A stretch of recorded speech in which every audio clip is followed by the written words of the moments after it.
Hello बच्चों, मैं नेहा खंडेलवाल आपका स्वागत करती हूँ। बच्चों, हम पढ़ रहे हैं कक्षा 3 और हिंदी विषय में हमारा 8वां अध्याय है गीत यहाँ खुशहाली के।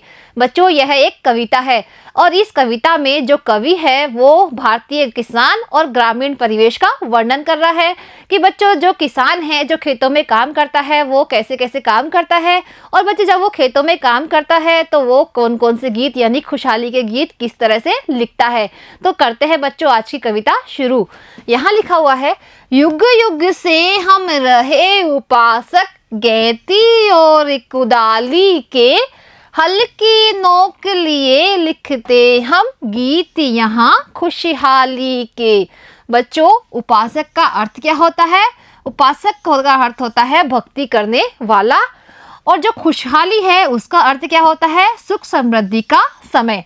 तो बच्चों, इस कविता के माध्यम से जो कवि है वो हमारी भारतीय सभ्यता और संस्कृति का वर्णन करते हुए क्या कह रहा है कि युग युग से हम रहे उपासक, कि हम युग युग से यानी अनेक वर्षों से किसके उपासक रहे हैं?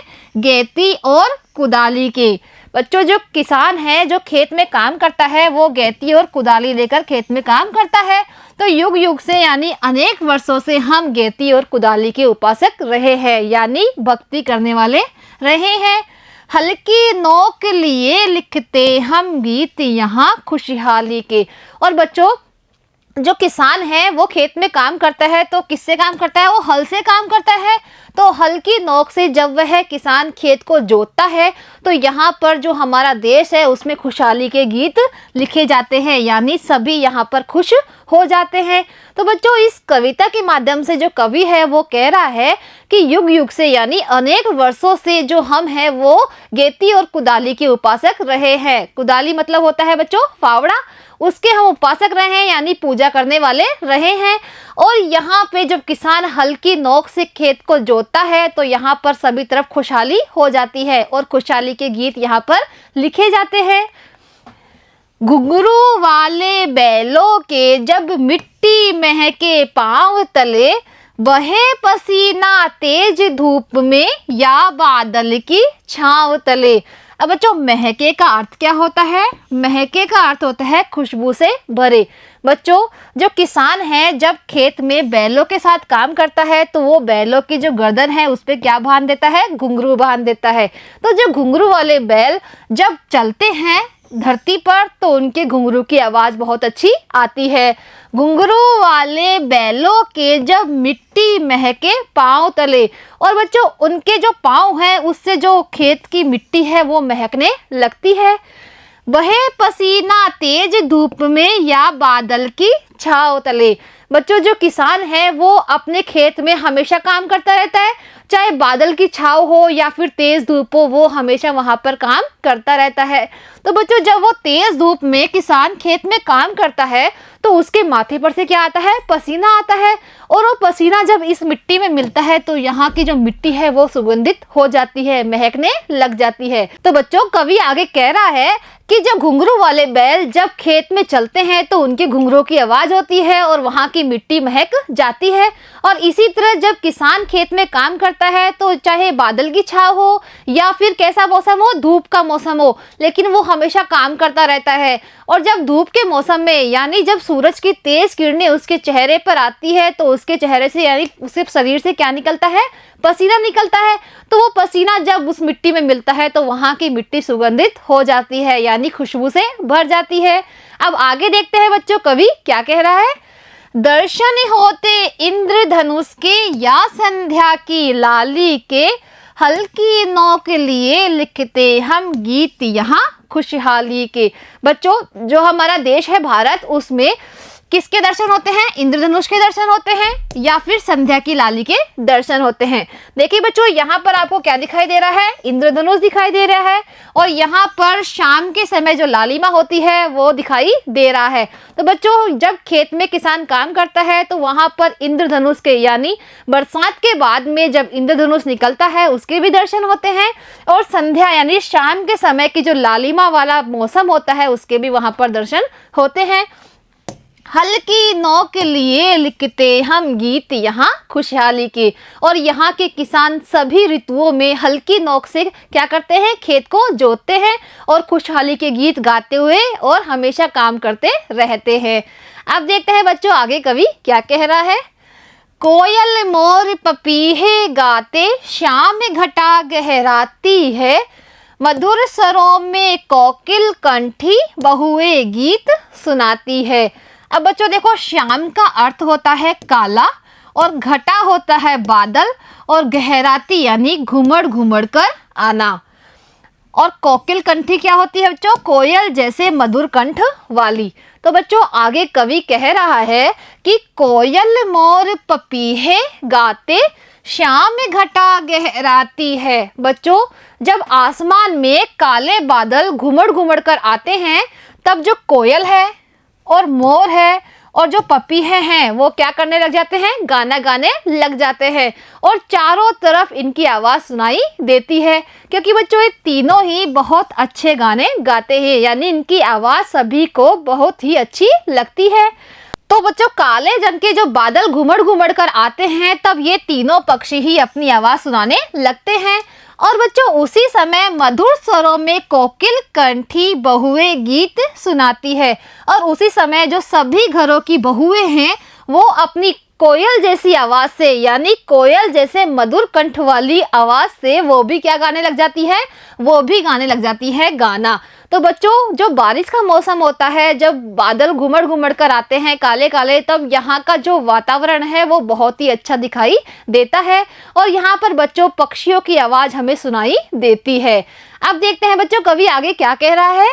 वन बागों में झूले बंधते जब पेड़ों की डाली से, हल्की नोक लिए लिखते हम गीत यहाँ खुशहाली के। बच्चों आगे कवि कह रहा है कि जब सावन का महीना होता है, यानी जब बरसात का महीना होता है, तब वन में बागों में सभी में क्या बन जाते हैं, झूले बन जाते हैं और सभी पेड़ों की डालों पे हमें झूले ही झूले दिखाई देते हैं। और जब झूले ही झूले यहाँ पर दिखाई देती है, तो यहाँ पर बच्चों सभी घरों की जो बहुएं हैं वो यहाँ झूला झूलती है और खुशहाली के गीत भी गाती है। और हल्की नोक लिए लिखते हम गीत यहाँ खुशहाली के। और जो यहाँ के किसान हैं वो खेतों में जब हल्की नोक से काम करते हैं, तो यहाँ पर खुशहाली के गीत लिखे जाते हैं, यानी खुशहाली के गीत गाए जाते हैं। पर्वत पर से नदी उछलती मैदानों में आती है, हरियाली की चूनर धानी खेतों में लहराती है। बच्चों कवि आगे कह रहा है कि पर्वत पर से नदी उछलती, यानी जो पर्वत है यानी पहाड़ है, वहाँ से नदी उछलती हुई कहाँ आती है, मैदानों में आती है। पर्वत पर से बच्चों देखिए नदी निकलकर कहाँ आती है, मैदानों में आ जाती है। और हरियाली की चूनर धानी, चूनर मतलब क्या होता है, ओढ़नी, खेतों में लहराती है। बच्चों जब पर्वत पर से नदी निकलकर मैदानों में आती है, तो मैदानों में वो खेतों को क्या कर देती है, सींच देती है, जिससे कि हमारी जो फसल है वो कैसी हो जाती है, बिल्कुल हरी हो जाती है और हरी भरी दिखाई देती है। तो बच्चों उस समय ऐसा लगता है जैसे कि यहाँ पर कोई क्या ओढ़ के बैठा है, हरे रंग की चूनर ओढ़ के बैठा हुआ है। तो बच्चों इस तरह जो खेतों की फसल है वो हरे रंग की चूनर ओढ़ के जैसे कोई बैठा हुआ है, वैसे लहराती हुई हमें दिखाई देती है। तो देखिए बच्चों कवि कह रहा है कि जब पर्वत पर से नदी आती है और वो मैदानों में आकर हमारे खेतों को सींच देती है, जिससे कि हमारे खेत हरे भरे लहराते हैं और ऐसा दिखता है जैसे कोई हरे रंग की चूनर ओढ़ के बैठी हुई है। अब आगे देखिए बच्चों कवि क्या कह रहा है। मोती जैसे दाने हंसते हर गेहूं की बाली के, हल्की नोक लिए लिखते हम गीत यहाँ खुशहाली के। बच्चों जब गेहूं की फसल पकने लगती है तो देखिए वो कैसी दिखाई देती है, वो सुनहरी यानी सोने के जैसी दिखाई देती है। तो बच्चों कवि कह रहा है कि मोती जैसे दाने हंसते, जब गेहूं की फसल पकती है तो इसके अंदर से गेहूं के दाने हमें दिखाई देते हैं, तो वो ऐसे लगते हैं जैसे मोती है और वो हंस रहे हैं। जो गेहूं के दाने हैं वो मोती के समान हमें दिखाई देते हैं और वो ऐसे प्रतीत होते हैं कि जैसे वो हंस रहे हैं। हल्की नोक लिए लिखते हम गीत यहाँ खुशहाली के। और बच्चों जो किसान जब खेत में काम करता है तो वो हल्की नोक से खुशहाली के गीत गाता रहता है, यानी खुशहाली के गीत वो लिखता रहता है। उत्पादन की अलख जगाती फसलें सभी जवानों में, चौपालों पर झांझ मजीरे बजते नए तरानों में। अब बच्चों उत्पादन क्या होता है? उत्पादन का अर्थ होता है उपज जो कि खेतों में पैदा होती है, और अलख जगाती का क्या मतलब होता है? जोश पैदा करना। इसी तरह बच्चों झांझ मंजीरे क्या होते हैं? झांझ मंजीरे होते हैं एक वाद्य यंत्र जो कि बजाए जाते हैं। और बच्चों चौपाल क्या होती है? चौपाल होती है बैठक जहां पर गांव के कुछ लोग बैठते हैं। और बजते नए तरानों का अर्थ होता है बच्चों गीत। क्या होता है? गीत।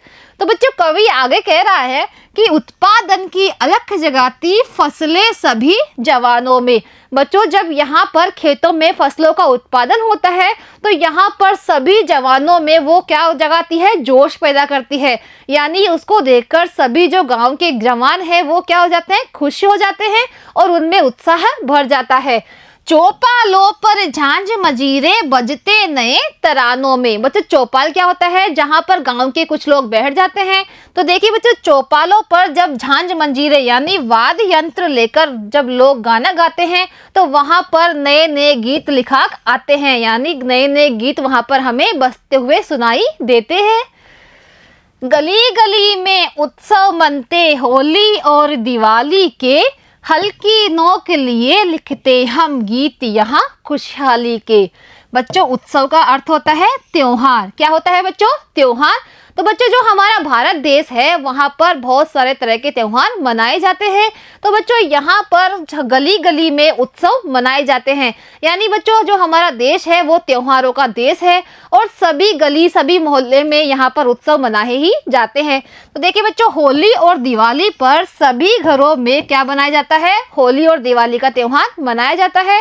तो बच्चों उस समय जो यहाँ के किसान हैं वो हल्की नोक से खुशहाली के गीत लिखते हैं, यानी जब वो हल्की नोक से खेतों में काम करते हैं तो यहाँ पर खुशी ही खुशी फैल जाती है, यानी खुशियाँ ही खुशियाँ चारों तरफ फैल जाती है। तो बच्चों आज हमने इस अध्याय का अध्ययन किया है और इसमें हमने देखा है कि जो भारतीय किसान है वो खेतों में काम करता है तो चारों तरफ खुशियाँ ही खुशियाँ फैल जाती है, यानी बच्चों जो वो उत्पादन करता है यानी उसकी फसल जो उत्पादन करती है उससे सभी लोगों में खुशियाँ हो जाती है। तो बच्चों अगली कक्षा में हम इस अध्याय से संबंधित जो हमारा अभ्यास कार्य है उसे करेंगे। आज के लिए बच्चों इतना ही। धन्यवाद।